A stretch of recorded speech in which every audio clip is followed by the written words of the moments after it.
there, tech fans. Rick here again with a quick review of the Autel Robotics EVO Lite Plus drone. Now, Autel is a company that's been building drones for an awful long time, and they've released a lot of new models in recent years, all starting with the Autel EVO, which was their first foldable drone.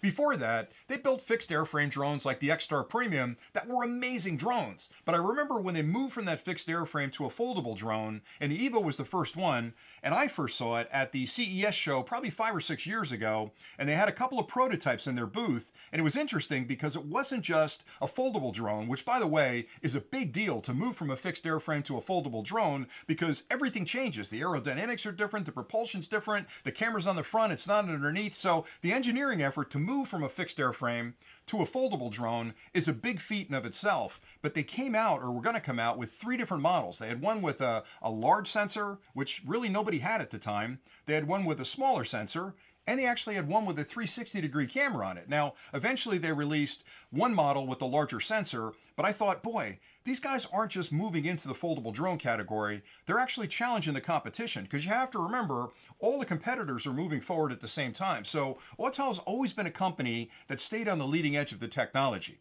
So okay, the EVO came out. Then the EVO 2 came out. Now the EVO 2 was unique for a couple of reasons, because it gave you better flight time, it gave you longer distance, it had swappable cameras. So you could find that drone with a large camera, small camera, you could buy the camera alone and change the camera out. So again, they're thinking about a removable imaging package inside the drone, which again was a revolution.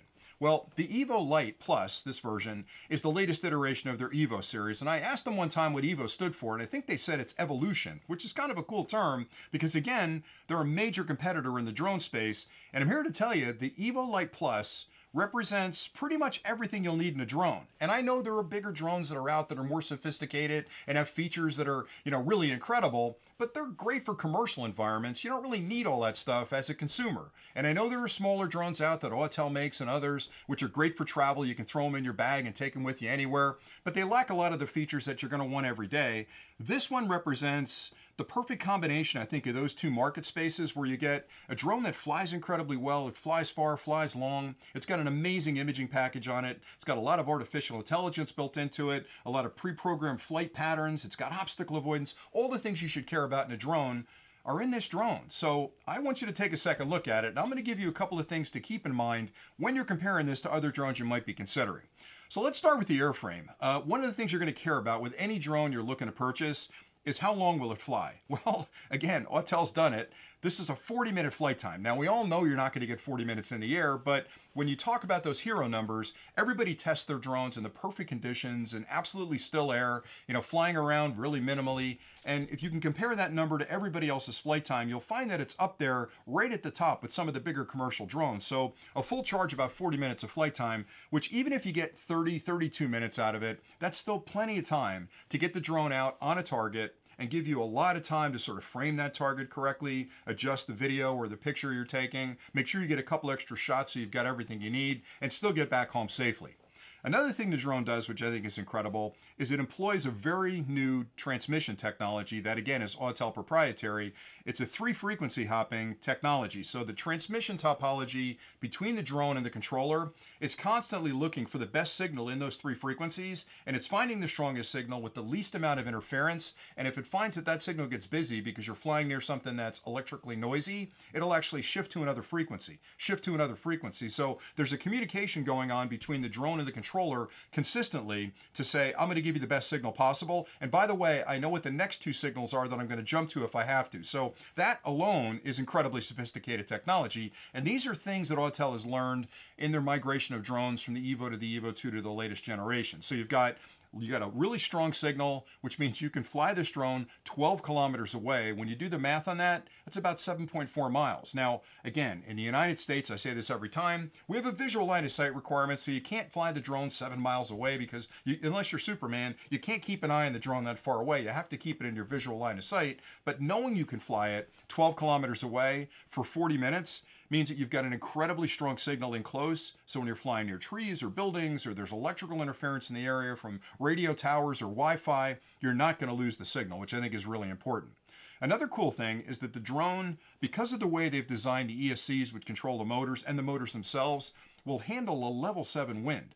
Now, when you think about that, you're going to want to fly in beautiful places. You're probably going to want to fly at the beach. You want to fly in the mountains. You want to fly in the forests. When you put a drone up to 200 or 300 feet in the air, there's all kinds of turbulence up there that the drone has to contend with. And not only make sure the drone stays stable up in the air, but it doesn't lose control and come crashing down. A level 7 wind is really up there. Most drones on the market today are a level 5, so this is 2 levels above that level 5 wind. And again, the reason that's important is because even though the wind may be sort of normal all the time, there's going to be gusting up there, and you don't want the drone being buffeted around up in the wind. So knowing I can fly in a level 7 wind means I can fly it out over a lake, I can fly it over the ocean, and not have to worry about the drone fighting that breeze to get back to its home point when I'm done flying for the day. So level 7 wind, 40 minutes of flight time, 12 kilometers of flight.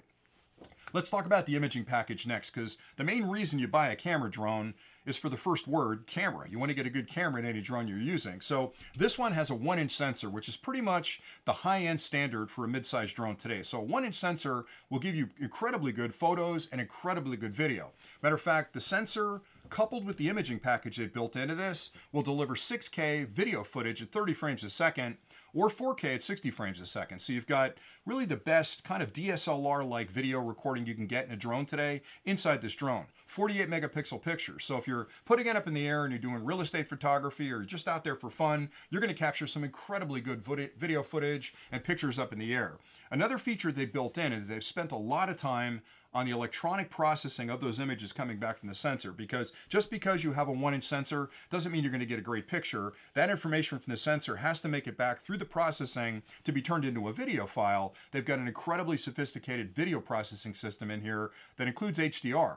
Now, HDR is important because when you're putting a drone up in the air, it's going to be a bright day, it's going to be a dark day, there are going to be differences in brightness and darkness on the ground, especially if there's a lot of sun out. So HDR will find the best possible adjustment of that video footage for a bright day or a dark day. It does that automatically, so it takes a lot of that burden off of you.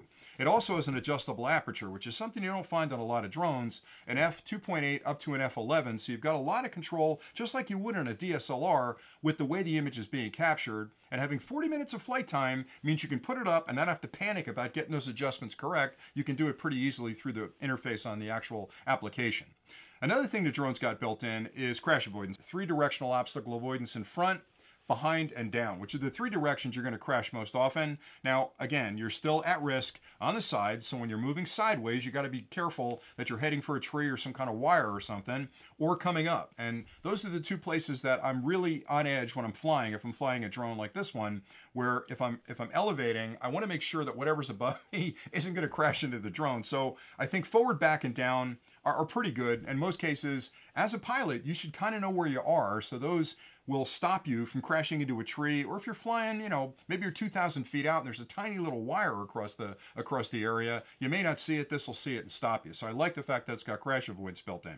It also has safety features built in, so if the battery's getting low and you're not paying attention to the level of the battery, it's going to stop flying when it's far enough away where the battery's getting low enough where it can't make it back. Now, what I mean by stop flying is it's going to take over control. It's going to spin the drone around, elevate to the height you've set in the application, fly back to the home point, come down and land pretty much where it took off. So it's protecting you effectively against yourself because you're not paying attention to the battery levels. So you've got that built in. It also has a very sophisticated communication network inside the drone. So if something happens with the ESCs, maybe one of the motors is acting up, the IMU, the compass, whatever it happens to be, the GPS coordination, the drone will realize that's like a level 1 threat, and it'll do the same thing. It'll return to home automatically. You also have the ability to push a button and have it return to home. So if you're flying and maybe you get a little worried that it's out there way over the lake and you're thinking, oh man, I'm a little sketchy about that, hit the return to home button, the drone will fly back and land where it took off. So it flies far, flies long, it's got a great imaging package, a ton of safety features built in.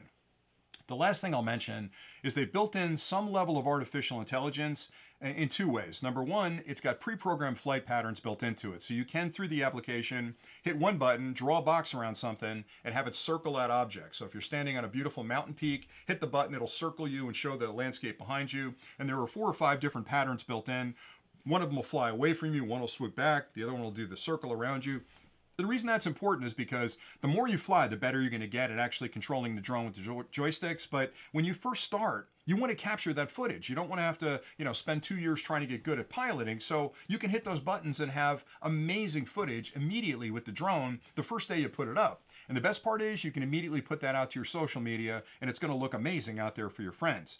Another thing it does, which I think is great, is it's got a follow me mode built in where it can recognize a car, a dog, a bicycle, and you draw a box around that particular object you want to follow, put the drone up, hit the button, it'll follow you, right? It's got crash avoidance, so if it's following you through a very complex environment, it'll dodge the trees, it'll dodge the telephone poles, and it'll follow you. So if you're an outdoorsman and you like to get on your RV or you like to get on your motorcycle or you're skiing down the side of a mountain, this guy will follow you and capture some amazingly cool footage. So I think they've really spent a lot of time building the features I care about into a mid-sized drone at a reasonable price point, somewhere between the commercial drones and the small drones.